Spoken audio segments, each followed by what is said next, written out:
ikhwan, antum sekalian, guru dari kaum muslimin telah wafat dan berpulang ke rahmatullah. Mundur ada tanah. Beliau yang saya kenal dari puluhan tahun yang lalu, tepatnya pada tahun 83,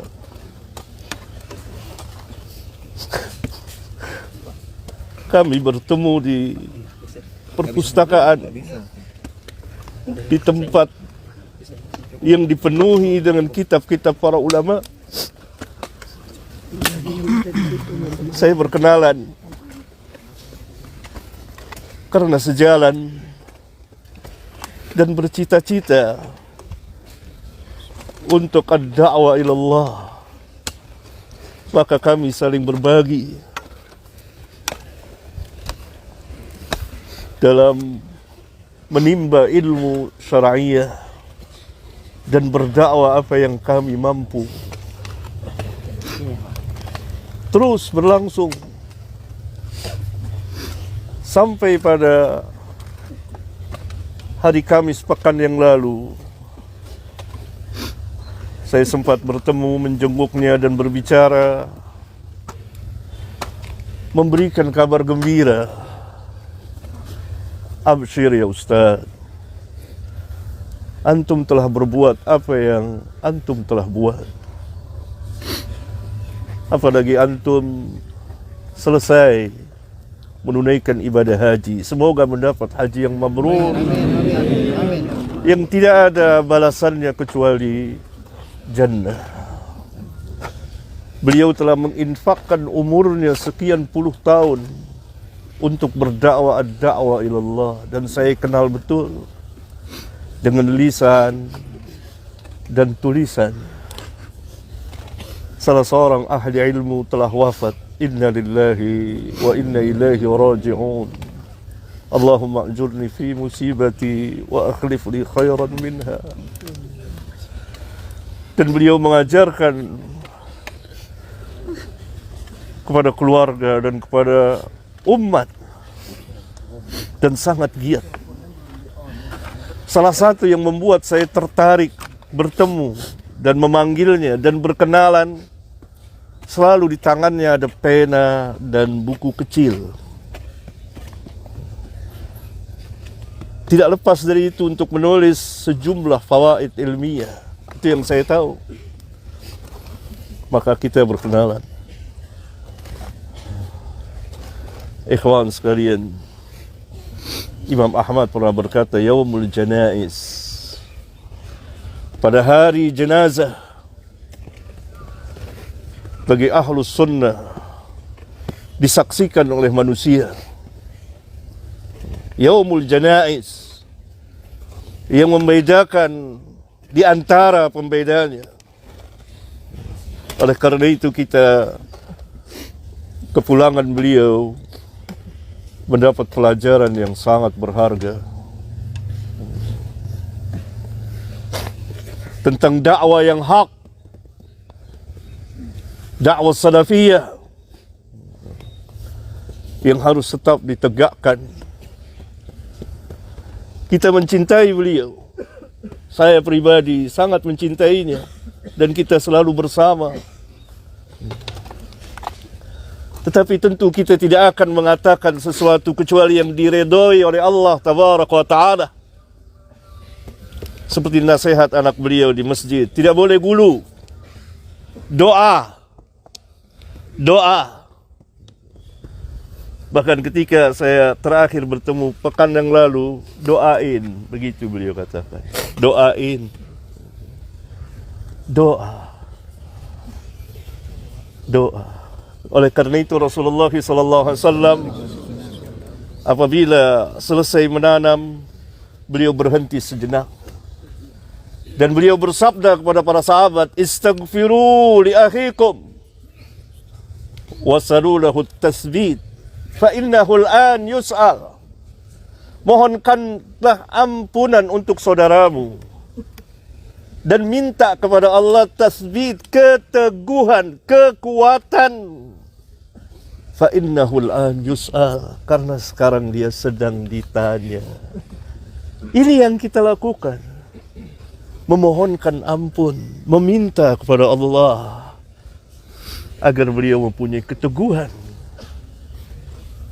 dalam menjawab pertanyaan dua malaikat yang mulia, Munkar dan Nakir. Dan Nabi dalam hadis yang lain, di samping jenazah, beliau menangis, air matanya membasahi tanah.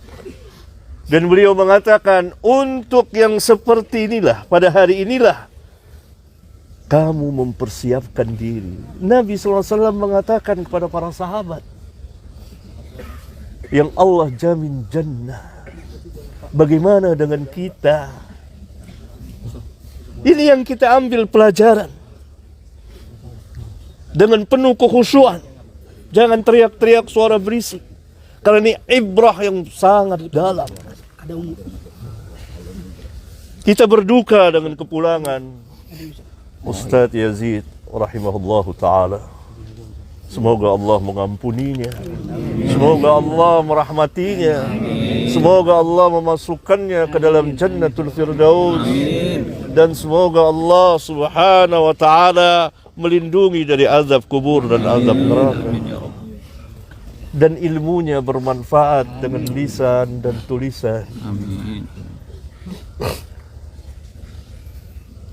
Utsman bin Affan setiap melewati kubur, berada di kubur, beliau menangis. Dia menyebut kubur, menangis. Ditanya, kenapa engkau menangis ketika disebut kubur atau berada di kubur? Dan ketika disebut neraka, engkau tidak menangis. Maka Utsman menjelaskan sabda Rasulullah SAW bahwa kubur adalah tempat yang pertama kali dari tempat-tempat akhirat yang akan dikunjungi oleh semua manusia. Kalau baik di kubur, selamat di kubur, maka selamat mudah kesananya. Kalau celaka di kubur, maka sulit. Ini dalam hadis sahih riwayat Imam Abu Daud. Semoga Allah subhanahu wa ta'ala melampangkan perjalanan saudara kita ini. Dan kita mendapat pelajaran yang berharga, ikhwan. Pertama, dari dakwah yang hak. Tetaplah berada di dakwah yang hak. Bagi para ustadz, para da'i, tetap mendakwakan dakwah salafiyah. Bagi kaum muslimin, ikuti manhatin. Karena manhat ini manhat yang hak.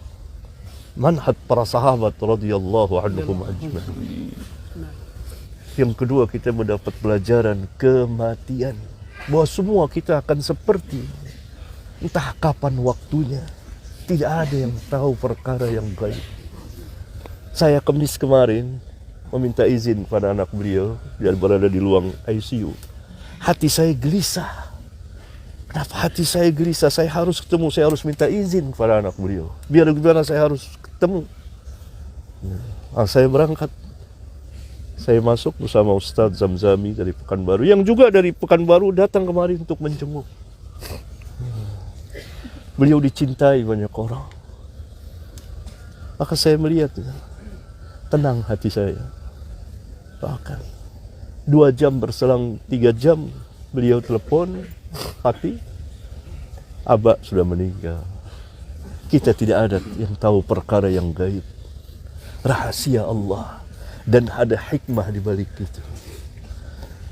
Perjalanan beliau panjang sekali. Berlika-liku. Suka dan duka. Doakan. Semoga Allah menerima amal kebaikan beliau. Menghapuskan kesalahan beliau. Dan beliau menjalani sakit yang Nabi SAW mengatakan sakit itu dapat menghapuskan dosa. Semoga bersih ketika beliau wafat. Wassalamualaikum warahmatullahi wabarakatuh. Waalaikumsalam. Allahu akbar.